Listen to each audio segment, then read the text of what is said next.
67%. 67%, c'est le nombre des 18-30 ans qui souffriraient régulièrement de troubles du sommeil. C'est ce que révèle un récent sondage exclusif OpinionWay pour 20 minutes. Alors c'est vrai, l'insomnie, les insomnies, ce serait une fatalité pour certains. Est-ce toujours la faute aux écrans? Est-ce la faute toujours au stress? Pas si sûr si l'on en croit certains experts. Comment tout simplement se libérer des insomnies en règle générale? Eh bien, tentative de réponse avec nos 3 experts ce matin dans cette émission En quête de sens. Ce soir, pardonnez-moi, nous sommes en compagnie de Pierre-Philippe. Ravi de vous recevoir, professeur. Enchanté. Puisque vous êtes le spécialiste, un des grands spécialistes, 3 spécialistes ce soir dans cette émission En quête de sens pour parler enfin, s'attaquer à cette presque diabolique pour certains question du sommeil. Vous êtes professeur donc... reconnu en France, à l'étranger, vous êtes un expert du sommeil en règle générale. Vous œuvrez à Bordeaux, n'est-ce pas? Oui, je suis chef du service universitaire de médecine du sommeil à Bordeaux, effectivement. Bordeaux. Vous écrivez régulièrement des ouvrages. On peut mentionner vous avez un compte Instagram pour commencer. pr.philippe, c'est tout, tout simplement, votre nom de famille. Et votre dernier ouvrage autour de l'endormissement, puisqu'on va parler d'insomnie. Mais qui dit insomnie dit peut-être réapprendre à s'endormir et à dormir. Réapprenez à dormir, publié fraîchement chez Albin Michel. Voilà qui est dit pour vous, professeur Philippe. Nous sommes également en compagnie de Léonard Anthony, autre expert. Et Léonard, bonjour. Bonjour. Bienvenue. Vous êtes praticien en hypnose, spécialiste de la fatigue. Vous avez publié notamment Libérez-vous de la fatigue, mais votre dernier ouvrage publié chez Overjoy, On ne choisit pas de naître, on décide de vivre. C'est la fatigue de vivre qui contamine un peu nos contemporains, on peut le dire. C'est pour ça l'objet de votre dernier ouvrage, Léonard Anthony. On peut dire que voilà, vous avez glissé de la fatigue physique à la fatigue de vivre. Oui, absolument, c'est un vrai sujet parce que dit de 100 façons différentes, nous sommes tous en train de chercher une forme de quête de sens, pour reprendre l'intitulé de votre émission. Mais depuis le Covid, il y a eu des axes nouveaux qui sont venus. Et en recevant des personnes, j'ai pu voir que c'est un sujet central. Et donc j'ai travaillé 3 années sur ce sujet qui a amené la naissance de ce livre, qui est en effet, nous ne faisons pas tous le choix de naître, globalement je crois même personne, mais nous pouvons décider de vivre. La fatigue, l'insomnie, qui, c'est vrai, on la pointe souvent comme peut-être même une maladie, en tout cas, et c'est une souffrance, ça c'est sûr, mais on hésite souvent, est-ce que c'est une fatalité, est-ce que c'est naturel, est-ce qu'on est avec cette difficulté à s'endormir ou à se réveiller à la nuit et à ne pas se rendormir? Est-ce que la vie peut déclencher cela à un certain moment de notre vie et ne plus jamais s'en remettre? J'ai l'impression qu'il y a autant de cas que d'insomnie. Nous sommes enfin en ligne avec Benjamin Putois, qui s'intéresse également à la question, on peut le dire. Bonjour monsieur. Bonjour. Vous êtes docteur en sciences cognitives, psychologue clinicien, psychothérapeute spécialisé en thérapie comportementale et cognitive. Vous avez donc écrit cet ouvrage « Libérez-vous de vos insomnies ». Plus belle sera la nuit, on l'espère en tout cas, chez Odile Jacob. Décidément, ça fait beaucoup d'ouvrages autour de cette difficulté à dormir bien sur ses 2 oreilles. J'ai presque envie de commencer par vous, professeur Philippe. Comment ça, c'est une maladie de société ou ça a toujours existé au fond, cette difficulté à dormir bien sur ses 2 oreilles, comme on dit? Alors, je pense que ce qui est important pour nos auditeurs, c'est de différencier ce qui relève des maladies du sommeil. Donc c'est quand même une maladie du sommeil, on est d'accord qu'il y en a. Attendez, on va y aller doucement. Donc il faut différencier ce qui relève des maladies du sommeil, comme par exemple le syndrome d'apnée du sommeil, la narcolepsie ou l'insomnie en tant que telle installée dans le temps, de problèmes d'hygiène de sommeil et donc de santé liée au sommeil. Ce que nous ont appris les dernières années grâce à la crise du Covid, c'est que l'hygiène du sommeil est probablement l'élément le moins connu et le plus contributif à l'explosion des plaintes de sommeil. Qu'est-ce que c'est que l'hygiène du sommeil? Donc, alors, l'hygiène du sommeil, c'est des règles de base un petit peu comme l'hygiène alimentaire, et qui a 3 piliers. Le premier pilier, c'est la régularité. Le deuxième pilier, c'est la durée. Le troisième pilier, c'est la qualité. Donc, c'est des déterminants qui font que, en fait, vous allez passer naturellement de l'état de veille au sommeil. Donc, en particulier, vous allez faciliter l'endormissement. Et c'est des règles qui sont très, très contrariées par les changements sociétaux qu'on a connus, par exemple le télétravail, par exemple le fait de perte de rythme d'entraînement lié au fait que les gens passent plus de temps chez soi. Ouais. Et donc, c'est sur ce schéma-là qu'on pense qu'il y a une marge de gain très importante. C'est-à-dire, au lieu de vouloir traiter directement les maladies, des schémas plutôt de prévention et d'éducation D'accord. sont une source, on pense, très importante de bénéfices à travers les outils numériques qu'on a développés avec Canopé, les applications téléchargeables gratuites comme on a fait, dont on reparlera, mais aussi à travers des émissions comme la vôtre où on peut expliquer aux gens que, par exemple, se lever tous les matins à peu près à la même heure, c'est un élément contributif très important pour favoriser l'endormissement. Et expliquer pourquoi c'est l'horaire de lever qui conditionne la durée d'éveil qui elle-même conditionne l'endormissement, alors que parfois les médias, par exemple, communiquent sur l'horaire de coucher. Absolument. Ce qui n'est pas du tout la bonne idée, parce que si vous n'arrivez pas à vous endormir et que vous fixez un horaire de coucher, vous allez juste développer une crise anxieuse en disant « ils me disent n'importe quoi ».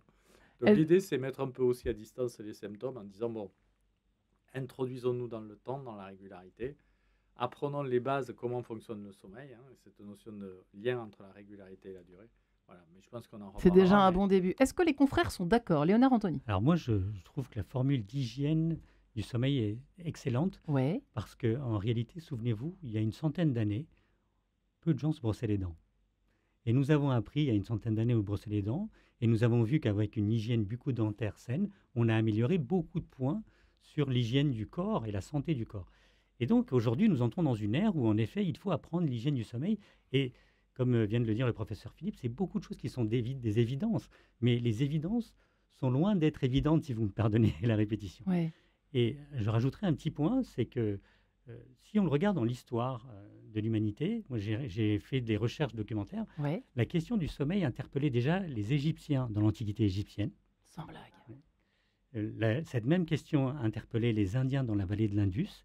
Et donc la considération du sommeil était déterminante dans le soin apporté dans un certain nombre de maladies. Donc on voit que le sommeil est central à la santé. Ce n'est pas un phénomène nouveau. Aujourd'hui, évidemment, la science nous apporte des éléments concrets pour améliorer, et les statistiques aussi avec.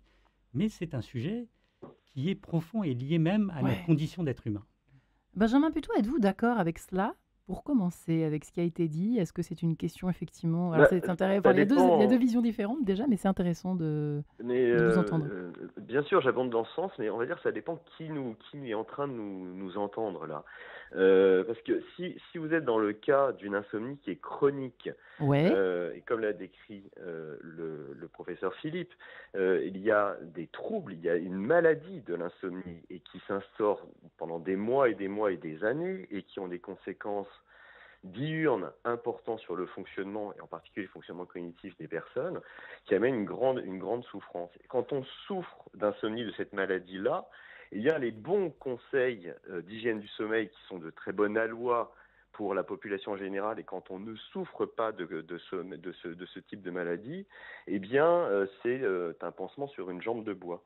Donc, ça dépend vraiment. Si vous avez une insomnie qui est passagère, transitoire, qui va durer juste un tout petit peu dans le temps, eh bien, les conseils d'hygiène sont vraiment, je dirais, à prendre à la lettre. Par contre, si vous souffrez d'insomnie pathologique, et bien là, dans ces cas-là, il faut chercher d'autres alternatives parce que ça ne va pas être suffisant. Qu'est-ce que c'est que l'insomnie chronique, Pierre-Philippe? Comment ça se traduit pour nos auditeurs? Peut-être approchez-vous bien de votre micro si vous savez. En fait, pour un peu donner des idées claires, on peut séparer les plaintes de sommeil de l'insomnie maladie. L'insomnie maladie, elle a été décrite dans un ouvrage de référence qui s'appelle le DSM-5, une espèce de catalogue des maladies. Et en gros, elle se définit par le fait que des difficultés d'endormissement, des éveils intranocturnes ou un réveil trop précoce, associé à un problème de fonctionnement diurne, est présent au moins 3 nuits par semaine depuis 3 mois. C'est ce que nous explique Benjamin. Et donc, c'est une notion d'intensité et de durée qui définit la maladie. Excusez-moi, on peut tomber dedans? Alors, ce qu'ont montré les études épidémiologiques récentes, et nous, on a énormément publié, puisque à partir de notre base, là, liée avec l'application Canopé, on a plus de 50 000 téléchargements. Donc, on a énormément publié dans les 3 dernières années. Ce qu'on montre, c'est qu'il y a des facteurs contributifs à l'entrée dans le sommeil. D'accord. Et dans l'insomnie. Et ces facteurs contributifs, ils sont souvent enclenchés par un problème d'organisation du schéma veille-sommeil. En particulier, par exemple, ce qu'on appelle le jet lag social, qui est en fait une irrégularité des rythmes entre la semaine et le week-end, liée à des activités nocturnes et un réveil précoce la semaine, parce que vous allez travailler, et un phénomène de rebond et de décalage chronobiologique. Donc en fait, il ne faut pas mettre en opposition des consignes autour des comportements du sommeil et de l'hygiène du sommeil et la prise en charge de la maladie. C'est un petit peu comme si vous vous adressez à un diabétique. Bien sûr, il faut lui prescrire des hypoglycémiants ou de l'insuline, mais si vous ne lui expliquez pas que les burgers ou la pizza, c'est vraiment pas une bonne idée, on va quand même assez significativement réduire l'impact des hypoglycémiants. Donc nous, le combat qu'on mène, c'est un combat d'éducation, où bien sûr, il faut aller vers des centres quand on a un trouble constitué. Comme le vôtre à Bordeaux, pour nos auditeurs de Bordeaux. Oui, ou ceux accrédités par la Société française de médecine du sommeil, hein, ou vers des psychologues comme Benjamin le pratique dans son cabinet. Ouais. Mais il faut comprendre que quand on a une plainte qui concerne presque 70% de la population, il faut quand même rentrer dans un schéma, et c'est un peu la révolution qu'on essaie de mettre en place avec le ministère maintenant, qui s'est rebaptisé ministère de la Santé et de la Prévention. C'est-à-dire que les problèmes de sommeil, il faut les adresser aussi massivement avec des campagnes d'éducation. Donc quand j'ai dit dans mon introduction qu'effectivement, la faute aux écrans, on l'entend énormément ça. Oui, c'est la faute aux écrans, c'est la faute au stress ambiant, c'est la faute au côté speed, entre guillemets, à l'espèce de surrapidité que nous nous sommes imposés d'une certaine façon dans notre société qui va à 1000 à l'heure. Messieurs, est-ce qu'on peut dire, quelle est la responsabilité de tout ça? Il y a forcément une part de responsabilité, la lumière bleue, tout ça. Qu'est-ce qu'il faut répondre à ça, en fait? Qui veut répondre? Vous voulez répondre, puis on demandera à Benjamin Putois ce qu'il en pense. Mais ce qu'on a publié, par exemple, en 2023, c'est juste des éléments factuels. On a montré que si on met en place des thérapies comportementales, justement, comme celle que développe Benjamin, et je pense qu'il commentera dessus, on peut significativement réduire le niveau d'anxiété et de dépression. Il y a des études nord-américaines qui ont démontré le même principe. Donc, on est en train de basculer d'un modèle où le sommeil serait la conséquence de troubles anxio-dépressifs, plutôt sur le fait qu'une altération chronique du sommeil peut rendre vulnérables des gens. Et donc, ça, c'est le deuxième message très important, c'est que le sommeil, c'est un outil, et je pense que Léonard commentera aussi, et Benjamin, le sommeil, c'est un outil de prévention vis-à-vis des troubles mentaux.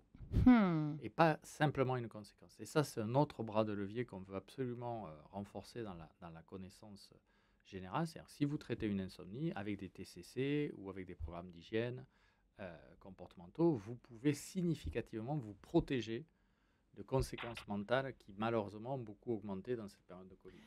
C'est vrai qu'on parle... Alors, j'ai parlé des jeunes en introduction, parce que c'est vrai que c'est peut-être la nouveauté, parce que l'insomnie, c'est vrai qu'on en parle depuis peut-être, je sais pas, 10, 20 ans, peut-être plus qu'avant en tout cas. Hein, Léonard Anthony, ça fait sourire aussi. Les jeunes 18-30 ans, 67%, ce chiffre est quand même assez hallucinant. Enfin, moi, je trouve qu'il est édifiant, Benjamin Putois. Qu'est-ce que vous inspire ce chiffre, au fond? Troubles du sommeil, hein. Attention pour le sondage. Oui, en affaire de troubles du sommeil, il y a des âges effectivement où les pathologies du sommeil sont plus présentes. Vous avez une personne sur 3, une personne sur 4 chez les seniors qui présentent des insomnies pour lesquelles ils vont consommer des benzodiazépines malheureusement de manière trop chronique avec tous les risques que ça peut représenter.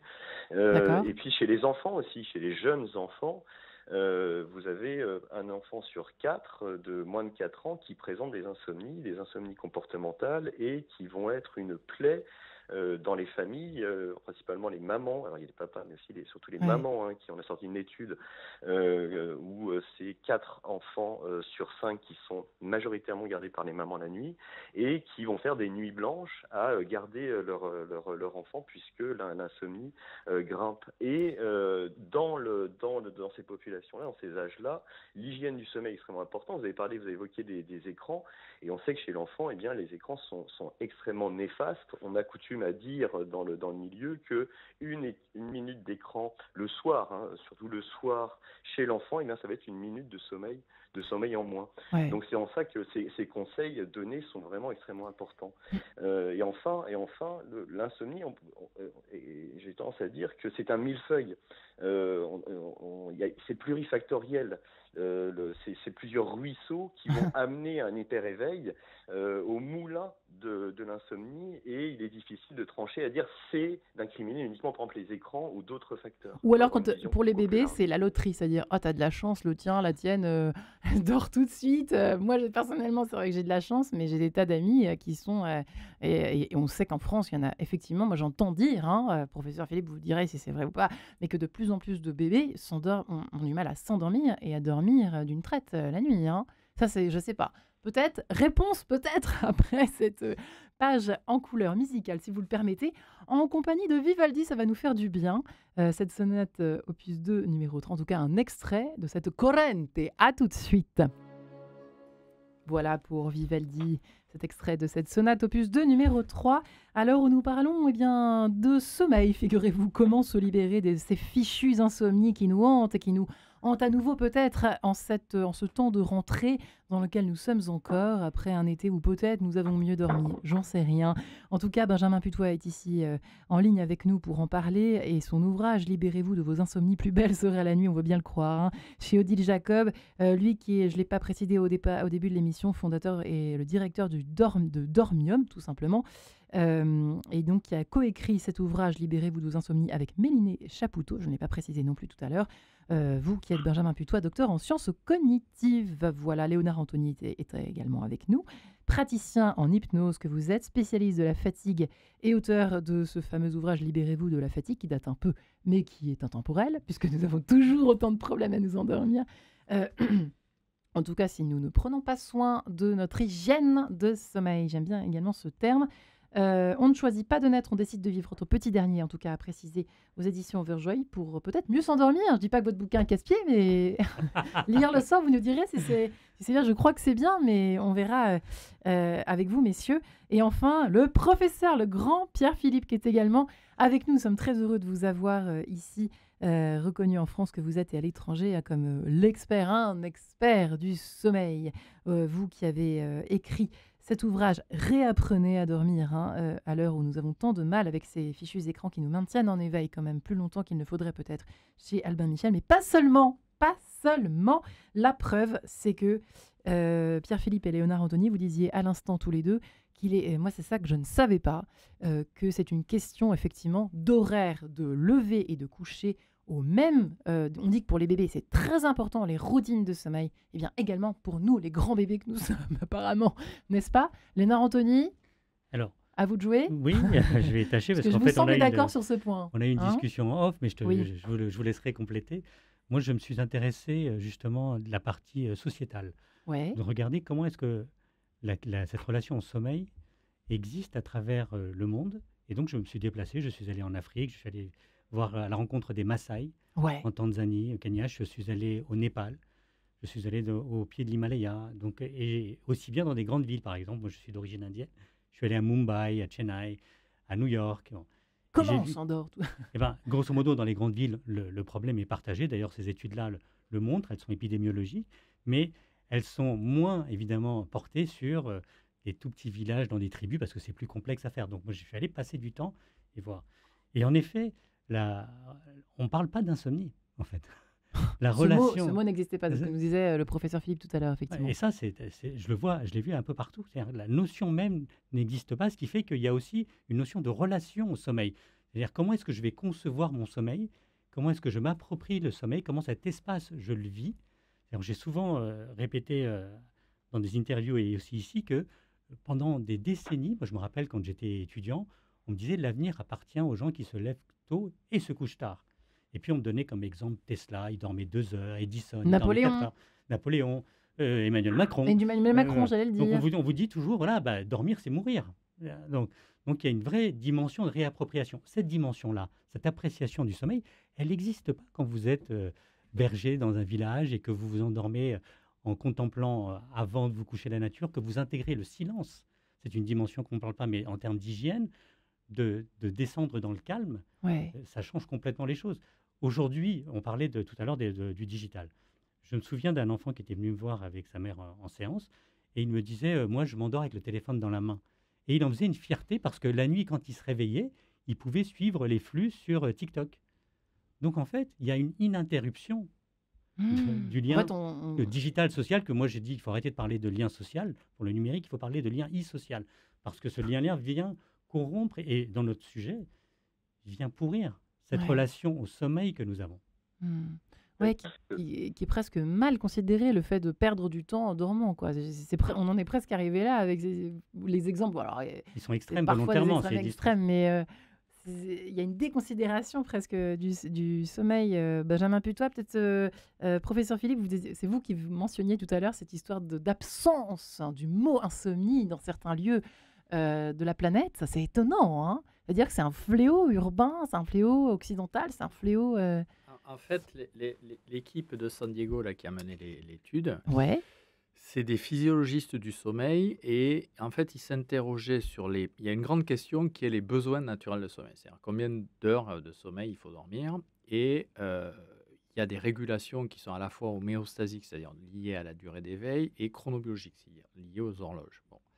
Et donc, la question, c'était de dire, est-ce que votre sommeil est réellement conditionné plutôt par l'exposition à la lumière jour-nuit, plutôt par rapport à l'activité physique ou par rapport à d'autres facteurs. Et en fait, ce qu'ils ont montré, qui est très original, c'est qu'en fait, le déterminant majeur de l'endormissement, c'est la température externe. C'est-à-dire que c'est en fait au moment où la température externe se refroidit, on va s'endormir, et au moment où la température externe remonte, on va se réveiller. Et ça, c'est découplé de l'exposition à la lumière. Et donc, ils ont fait ces études, et donc c'est assez intéressant parce qu'ils ont fait un travail remarquable. Ils ont travaillé sur des gens qui étaient près de l'équateur, des gens qui avaient peu de variations hiver-été. Donc, ils ont pu contrôler l'exposition à la lumière par rapport au fait que l'hiver, il fait plus chaud, plus froid que l'été. Et après, ils ont travaillé sur des populations en Afrique et aussi en Amérique du Sud, où là, il y avait une amplitude plus importante parce qu'ils étaient plus loin de l'équateur. Et donc, la résultante, c'est que d'abord, ils ont demandé aux gens, est-ce que vous avez des insomnies? Et donc, ils ont constaté qu'il y avait à peine 1% des gens qui connaissaient ce problème-là, et que dans la langue même, il n'y avait pas un mot précis. Dans les 3 tribus, il n'y avait pas un mot précis qui définissait notre concept d'insomnie. Et le deuxième élément, et ils l'ont fait très sérieusement, ils ont fait des enregistrements de température cutanée au bout du doigt et de température centrale avec de l'actimétrie pour vraiment confirmer objectivement, quoi. Et ils ont montré vraiment que, contrairement à ce qu'on croyait, c'est pas l'exposition à la lumière, c'est-à-dire c'est pas on se couche comme les poules quand le soleil tombe. C'est-à-dire que les gens même sans lumière, parce que c'est des gens qui n'avaient pas d'électricité, pas de chauffage, les gens sans lumière, ils se couchaient 1h30 après le coucher du soleil. Donc c'est ce que décrit très bien Léonard, c'est que l'activité sociale et l'interaction sociale, c'est un facteur majeur qui conditionne l'horaire du coucher. C'est ce qu'on voit d'ailleurs avec les écrans. Les écrans, c'est une interaction sociale. Et que par contre, la température, c'est-à-dire des facteurs physiologiques, c'est ça qui va conditionner l'horaire de lever. Et c'est cet horaire de lever qui conditionne une durée de veille suffisamment importante pour faire que, quand la pression de sommeil est atteinte, clouc, on tourne l'interrupteur et boum, on s'endort de suite. Benjamin Putois, je crois que vous vouliez ajouter quelque chose à ce moment-là précis. Oui, je suis en mission entièrement d'accord avec ce qui se dit, et d'autant plus que nous pourrions dire que la société conditionne la nature du sommeil, surtout les représentations qu'ont les gens du sommeil. Aujourd'hui, dans les sociétés modernes, on va vouloir un sommeil, je veux dormir de manière continue. À partir du moment que je m'endors, je initie mon sommeil jusqu'au petit matin. Et ça, ce n'est pas naturel. Naturellement, on voit dans le règne animal, et on voit des travaux d'historiens qui l'ont bien montré, qu'on a un sommeil naturellement qui devrait être polyphasique. Donc le fait, par exemple, de se réveiller au milieu de la nuit, de se réveiller plusieurs fois au milieu de la nuit, ou de se réveiller vraiment au milieu de la nuit pendant quelques minutes, voire une petite heure, eh bien c'est quelque chose de naturel. Et on voit des personnes qui vont venir en consultation et dire, non, docteur, ça ne va pas, j'arrive pas à m'endormir, ou j'ai un sommeil qui est beaucoup plus léger, j'ai l'impression de ne pas dormir la deuxième partie de nuit au petit matin, j'entends les sons par exemple, je me dis c'est pas normal donc je ne dors pas, alors que si on mettait les électrodes sur la tête du dormeur, on verrait bel et bien que certes il aura un sommeil qui est moins profond, car le sommeil profond est plus réservé sur les premiers cycles du sommeil, c'est-à-dire en début de nuit, un sommeil plus léger en deuxième partie de nuit. Mais on a des fausses représentation des croyances, des biais, des demandes qui vont nous amener à augmenter une plainte de sommeil et finalement à voir son sommeil comme malade. Et on va commencer à s'inquiéter sur notre sommeil et à développer du stress ou des angoisses au moment du coucher en disant mais il y a quelque chose qui ne tourne pas rond. Et cette démarche-là qui est active par rapport au sommeil, est paradoxale et une intention paradoxale puisque pour aller au sommeil, c'est le sommeil qui vient à nous, c'est pas nous qui devons aller éveillé au sommeil. Alors, je suis désolée, merci infiniment, Benjamin Putois, de nous décomplexer un peu par rapport à ça. Je fais partie de ces personnes-là, effectivement, depuis la naissance de ma chère petite fille qui a maintenant 2 ans. Tous les auditeurs commencent à le savoir maintenant. Mais c'est vrai qu'il y a quand même, je ne suis pas tout à fait entièrement d'accord avec vous, on est quand même très fatigué, pour ne pas dire crevé, quand ça nous arrive. Professeur Philippe, vous êtes d'accord ou pas avec ce que dit Benjamin d'abord? Non, je pense c'est crevant de ne pas dormir la nuit. Non, je pense que ce que Benjamin souligne, et c'est important de le rappeler à nos auditeurs, c'est qu'il y a 2 formes d'insomnie.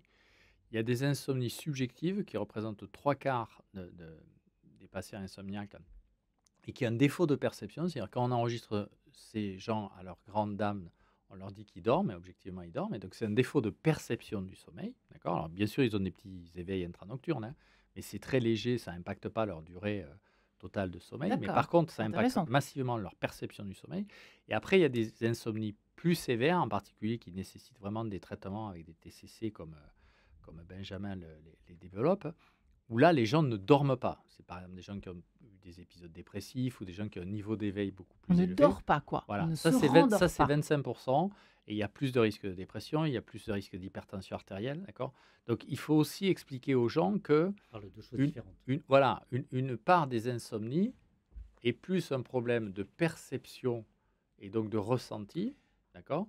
Et on sait par exemple qu'à 65 ans, il y a 1 heure de veille intrasommeil physiologique. Hein. D'accord. À partir de 65 ans, on est réveillé 1 heure, d'accord ? C'est normal parce ce n'est pas grave, c'est normal. On a moins de pression de sommeil. Oui, mais il y a une partie des gens qui vont se lever en allant boire un verre de lait, se recoucher, aller faire un pipi, se recoucher, et tout va très bien, Madame la Marquise. Et il y a une autre partie de gens qui vont une nuit se réveiller en disant « Bon, ok, je vais me recoucher ». La deuxième nuit dure « Il ne faudrait pas que ça arrive une troisième ». Ouais. La troisième dire « Ouh là là, je suis en train de devenir insomniaque ». Et après... il y a une focalisation. Voilà. Et c'est là où tout l'aspect éducation-prévention, c'est important aussi de dire « Bon, mais resserrez un petit peu votre temps passé au lit ».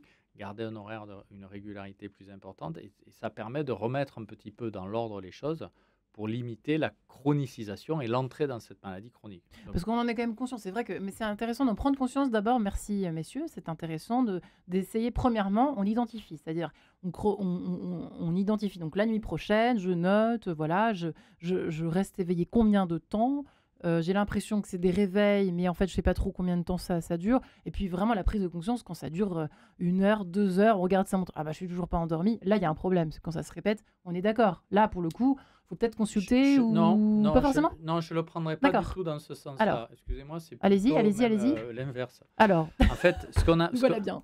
Donc, on a mis en place en ligne, avec notre unité CNRS SAMPSI, des applications téléchargeables gratuitement sur le Google Store et l'Apple Store. Donc, il y a une application qui s'appelle Canopé, avec un K, K-A-N-O-P-E. Et dans cette application, il y a un agenda de sommeil. Donc là, on a publié en 2023 un papier qui montre que les gens qui monitorisent juste leur perception du sommeil, c'est-à-dire qui rentrent tous les matins à quelle heure ils se sont couchés, à quelle heure ils se sont endormis, le nombre d'éveils, au bout de 10 jours, ils réduisent de 13% leur plainte de sommeil. D'accord ? Donc, se monitoriser en se donnant un peu des règles d'hygiène, ça permet aussi d'amortir la perception. Pourquoi ? Parce que quand vous allez voir un médecin, vous lui livrez toujours votre pire nuit. C'est-à-dire, vous demandez comment vous avez dormi, il dit « Oh là là, il y a 3 nuits, j'ai dormi 2 heures ». Si vous commencez à vous enregistrer, vous vous rendez compte qu'il y a 2 nuits horribles dans la semaine, il y en a 3 qui sont intermédiaires, et puis il y en a 1 ou 2 qui sont bonnes. Donc, plutôt que de dire « Vous allez traiter la pire des nuits », nous, ce qu'on dit, c'est « Tiens, si on essayait d'avoir, par exemple, 3 bonnes nuits dans la semaine, au lieu de 2 », vous voyez ? Et donc, l'idée de la chronicisation, c'est aussi de mettre un peu à distance. Tous les jours, vous n'avez pas faim pareil. Tous les jours, vous n'avez pas envie d'avoir des relations sexuelles au même niveau, d'accord ? Ben, le sommeil, c'est pareil. Il y a des jours où vous avez plus ou moins sommeil.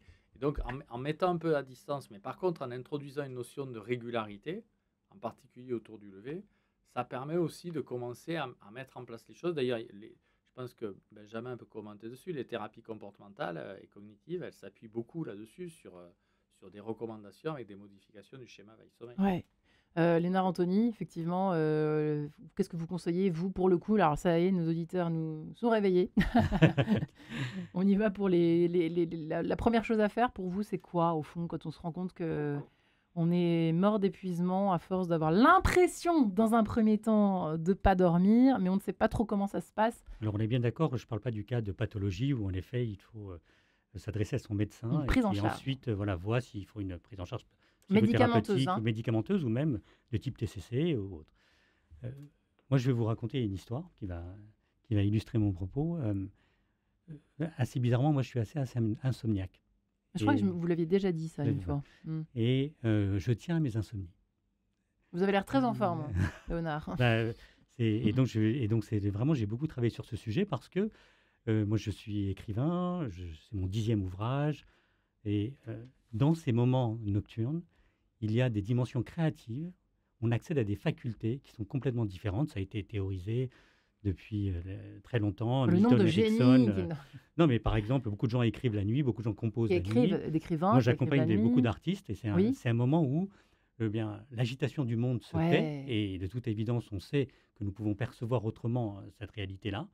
Et puis, d'une certaine façon, quand vous vous cognez, je prends un exemple, je me cogne sur un chapitre où je n'arrive pas à avancer, la pire des choses, c'est d'essayer de continuer à chercher parce qu'il ne se passe rien. Or, quand vous êtes au milieu de l'insomnie, étrangement, c'est comme quand un enfant perd un jouet, la réponse vous arrive quand vous ne la cherchez plus. Et l'hypnose, et là, un psychiatre américain qui s'appelle Milton Erickson avait beaucoup écrit sur le sujet, disait, et ensuite, moi, un monsieur avec qui j'ai travaillé, qui s'appelle François Roustan, les deux dans la même lignée, disait que on va parler dans cet état d'hypnose de veille paradoxale. C'est-à-dire, et les Grecs, déjà, je vous invite toujours à relire les Métamorphoses d'Ovide, le livre 11 donne une illustration merveilleuse de cela. On est au bord du fleuve de l'oubli, là où exerce le dieu hypnose, et des facultés qu'on observe, Hegel, le philosophe, en parlait déjà, qui sont propres aux mammifères, se mettent en mouvement et s'exercent. Donc moi, c'est des moments d'extase où je peux résoudre beaucoup de choses. La question, mais vous pouvez dormir la journée, du coup. Il faut à un moment donné, il faut dormir. La vraie question, c'est comment est-ce qu'on fait pour ne pas être épuisé, ne pas être fatigué. Et là, c'est vrai que l'apprentissage de techniques comme celle de l'auto-hypnose qui se font avec une personne spécialisée, eh bien, vous permet de justement réguler votre fatigue. Ça ne veut pas dire, et encore une fois, j'insiste là-dessus, pour être bien clair, si ça ne vient pas contrebalancer une pathologie du sommeil. Mais pour les 75% dont parlait le professeur Philippe, il y a beaucoup de choses qu'on peut faire, notamment pour réguler sa fatigue, sa perception de la fatigue. Là, je rebondis sur ce que disait Benjamin tout à l'heure. Il y a une vraie notion de perception de fatigue aussi. Et là, on peut changer cette relation-là. Moi, les gens viennent me voir, s'assoient et me disent « je suis épuisé ». Puis en sortant, ils me disent « ça va très bien ». En réalité, on ne fait pas grand-chose. C'est étonnant. C'est simplement s'asseoir et attendre. De sensation de fatigue. Alors, c'est vrai qu'on parle d'insomnie, mais c'est intéressant de s'y intéresser. Eh bien, je vous propose de continuer cette conversation tout à fait éveillée que nous sommes, en compagnie d'Olivia Ruiz. Je traîne des pieds. À tout de suite. Eh bien voilà pour Olivia Ruiz. Et je traîne des pieds, j'espère pas pour trop longtemps, avec nos 3 invités. Comment se libérer des insomnies? On peut traîner des pieds, mais la nuit, attention, gare à l'endormissement et au réveil, à l'heure du coucher, à l'heure du réveil. Attention, mesdames et messieurs, on prend de bonnes résolutions en ce temps de rentrée avec notre hygiène du sommeil, on l'a bien compris. Avec nos 3 invités qui sont Pierre Philippe, professeur Philippe, qui travaille à Bordeaux au Centre du Sommeil, qui en est le directeur, qui vient de publier « Réapprenez à dormir » chez Albin Michel. Léonard Anthony est également avec nous, praticien en hypnose de son côté, spécialiste de la fatigue, qui a publié de son côté « Libérez-vous de la fatigue » et le petit dernier « On ne choisit pas de naître, on décide de vivre ». Overjoy pour l'éditeur. Et puis Benjamin Putois, enfin, qui est docteur en sciences cognitives, psychologue clinicien, qui a coécrit avec Mélinée Chapoutot « Libérez-vous de vos insomnies, plus belle sera la nuit » chez Odile Jacob. Messieurs, effectivement, il y a beaucoup de choses qui sont dites évidemment sur le fait de ne pas dormir la nuit, le fait de se réveiller, pour combien de temps, d'être fatigué ou pas. Et je pense que c'est effectivement, vous avez raison de le préciser, sur plusieurs jours, sur des bonnes nuits et des mauvaises nuits qu'il faut se baser, sentir son degré de fatigue. On s'était arrêté là avec vous, cher Léonard Anthony. Encore beaucoup de questions. Benjamin Putois, cette sensation d'être fatigué, Est-ce que, dans quelle proportion ça s'analyse cela, la sensation, on vient vous voir, bah oui, je suis docteur, je suis fatiguée, je me sens fatiguée. Est-ce que c'est dû forcément à la mauvaise qualité de sommeil la nuit? Est-ce que c'est dû à une Alors, ambiance de vie mauvaise ou comment on analyse ça? non, la fatigue a de nombreuses sources, donc il faut être vigilant et ne pas incriminer uniquement l'insomnie, les problèmes de sommeil. Puis voilà, vous avez des maladies, ne serait-ce un cancer, suivre une chimiothérapie, être en épuisement professionnel. Mmh. Vous avez de nombreux facteurs à la fatigue. Mais les personnes qui présentent une insomnie, eh bien, vont avoir des journées très lourdes à cause de cette fatigue.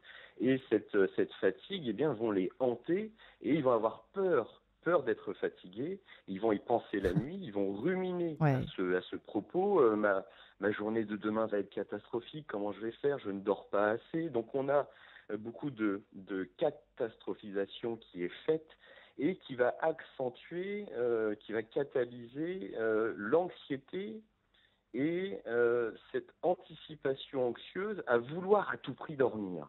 Et à ce moment-là, et donc là je parle bien d'insomnie maladive, telle qu'on l'a définie au début de l'émission, c'est comme si on avait une épée de Damoclès au-dessus de la tête. Si je ne dors pas, alors en gros ma vie est foutue. Et là, dans ces cas-là, paradoxalement, c'est impossible de s'endormir avec une telle épée de Damoclès. On s'en sort plus. Il y a ce paradoxe où on regarde, ça c'est vraiment un dénominateur pratiquement commun. Personne vient me voir en consultation, puis je suis tellement fatigué, docteur, je suis tellement fatigué, je devrais bien arriver à dormir. C'est vrai. Ah oui, mais ce n'est pas le seul ingrédient. Les ingrédients, on les a commencé à les décrire. Il y a l'hygiène du sommeil, il y a la régularité, la chronobiologie, elle est très très importante. Le deuxième ingrédient, certes, c'est qu'il faut être suffisamment fatigué, il faut être suffisamment actif, ça c'est le processus cumulatif de la fatigue qui permet de fait de s'endormir. Mais n'oublions pas, et c'est un ingrédient qui est souvent oublié, qu'il ne faut plus être éveillé. Il faut un lâcher-prise, il faut avoir confiance dans son sommeil et toute minute passée dans son lit, dans le mal-être de « je ne vais pas dormir et il faut que je dorme », toute cette pression qu'on peut se mettre, eh bien, alimente le processus de l'éveil et plus on cherche à dormir dans ces cas-là et moins on dort. Alors, est-ce que par exemple lire un livre, professeur Philippe, quand on se réveille en pleine nuit, est-ce que c'est bien ou pas bien? Par exemple, ce genre de choses qu'on nous recommande régulièrement? Alors, ce qui est recommandé, c'est de sortir du lit, Ah.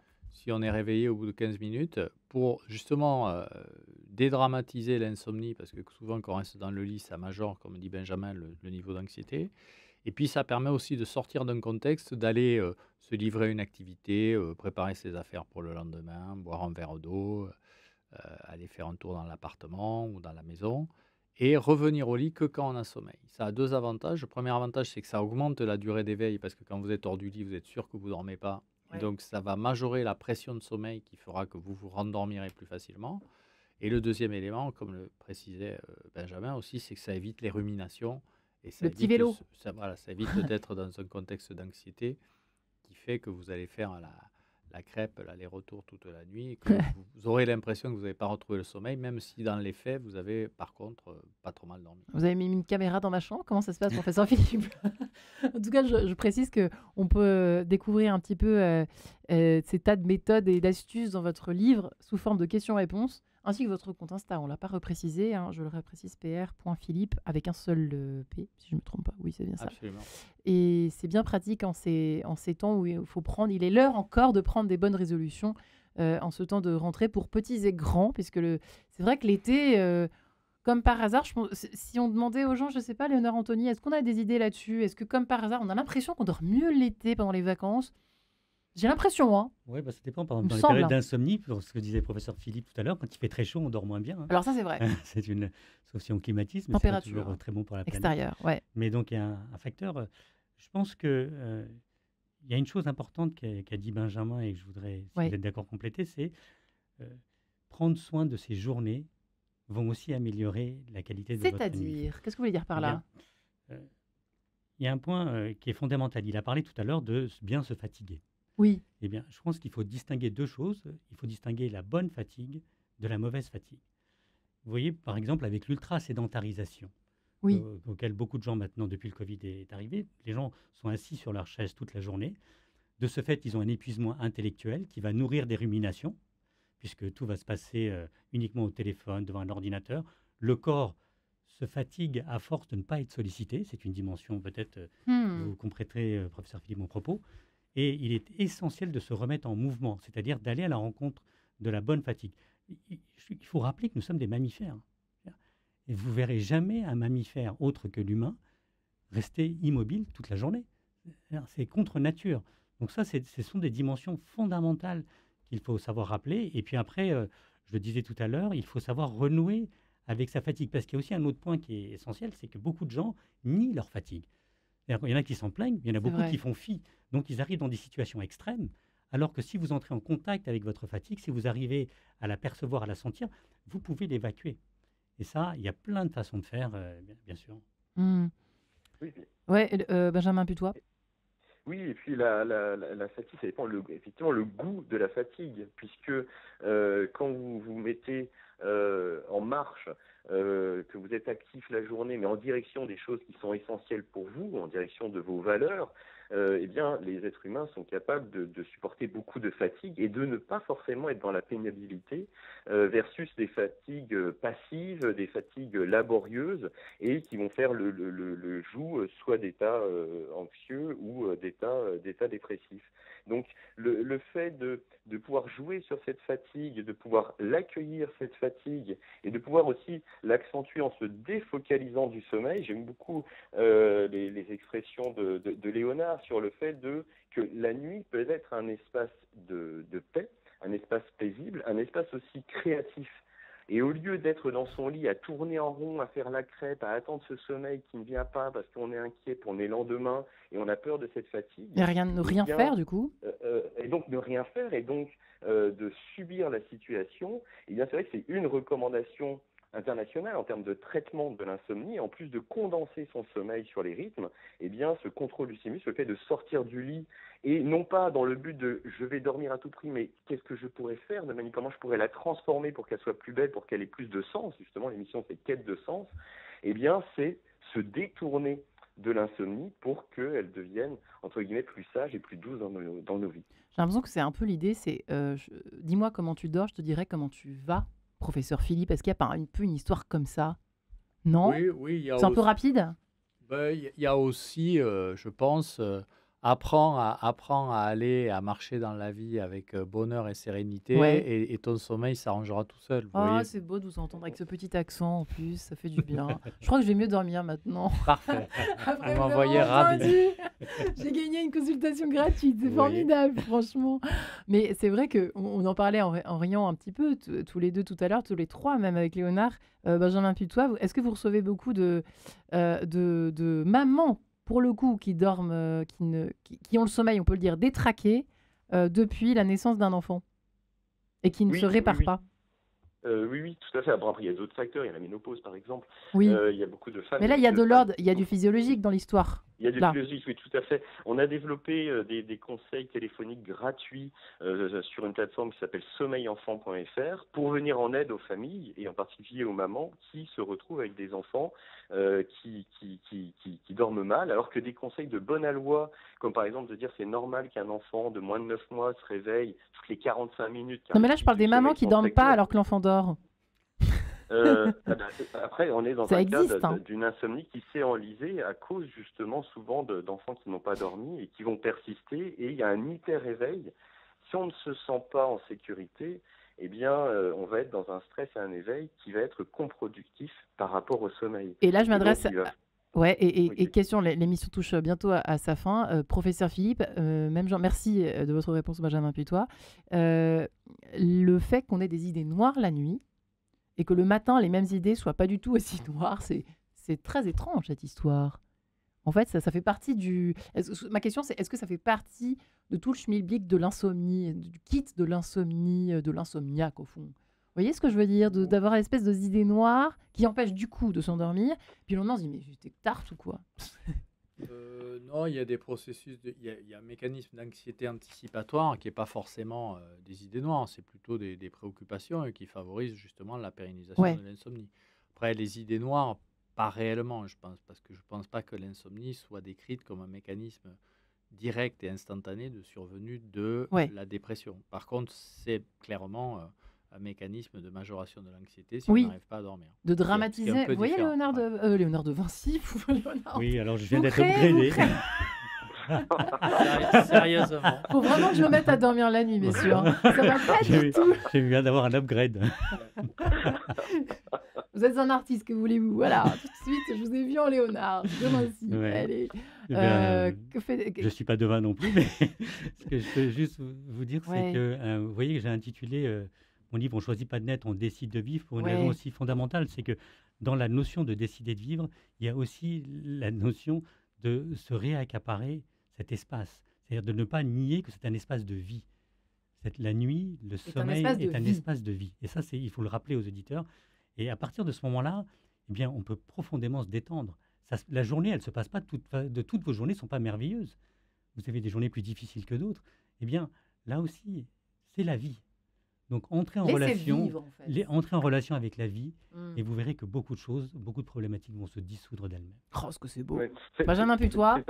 C'est important parce que quand les personnes qui souffrent d'insomnie, qui nous écoutent, souvent, c'est comme on perd un allié qui est très important, qui est ce sommeil, et puis cet havre de paix et de ressourcement qu'on peut avoir chaque jour, chaque nuit, eh bien, les personnes vont tomber dans une obsession du sommeil.